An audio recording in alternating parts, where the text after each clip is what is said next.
takes 7 million. What is autism? It is a neurologically based social communication disorder which impairs executive functioning. This just means that it's not a single disorder but a combination which affects language, social cognition and mental flexibility. There are early indicators of ASD, but just because a child shows one or two of the following symptoms does not automatically mean they have autism. There are 5 categories. These are behavioural, sensory, communication, social skills and play. Behavioural issues may be that the child has unexplained tantrums, has unusual motor movements such as continuous flapping of their hands, and has difficulty in coping with change. Sensory issues might include fascination with moving objects and fear of everyday sounds. Communication symptoms may be that they do not respond to their own name, do not point or wave, and have selective hearing, which means they respond to certain sounds while ignoring a human voice. Social skills symptoms involve not looking at you when you speak to them, lack of interest in other children, and will not return a smile. Finally, play issues may be that the child prefers to play alone and that play is limited to only 1 or 2 preferred toys.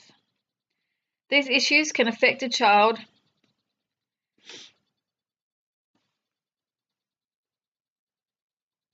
Issues can affect how a child is responded to from his peers in a classroom.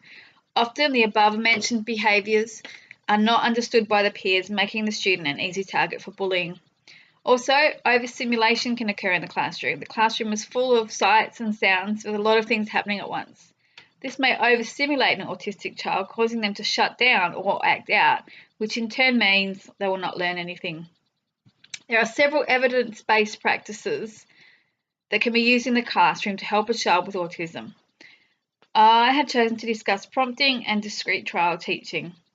Prompting is a technique that involves prompting. You would sit down with a child, maybe for a writing lesson, and say, we're going to do a writing lesson, we're going to need a pencil. And you will point to the pencil, motion towards it, look at it, some form of gesturing about the pencil, and the child will get what you're saying and pick up the pencil. And you'll do this same kind of prompting with each writing lesson till eventually you fade out the prompting. Prompting is made to be phased out over time, so that eventually you will say to the child, we're going to do some writing, and it clicks that they're going to need a pencil. Discrete trial teaching involves 6 steps. Setting up, prompting, the child responds, there's consequences for a correct or incorrect answer, then there's a small interval, and then start again with the setting up, prompting, etc. The purpose of discrete trial teaching is to work in smaller steps so as not to overwhelm the student. So discrete trial teaching would be you sit down with the child, you set up the scene. So say you want the child to point to a green card, you put an orange card and a green card on the table, ask the child to point to the green card, child responds.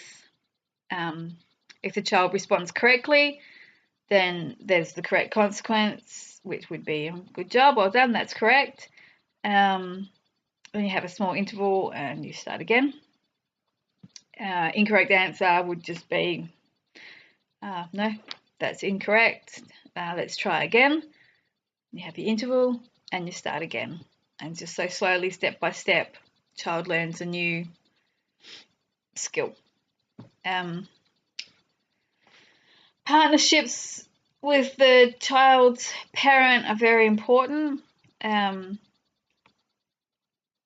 Individuals and Disabilities Act says that the school systems must ensure that the individualised education program team includes the parents of a child with a disability.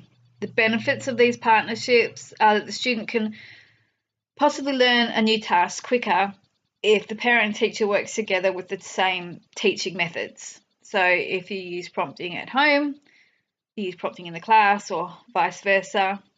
This decreases confusion for the child, not knowing what to expect. They're just learning the same way they do at home as the same way they do at school. Also, I've provided some online links that may be useful. There are plenty more out there. These are just some of the links, some for prompting, some for discrete trial teaching. Thank you.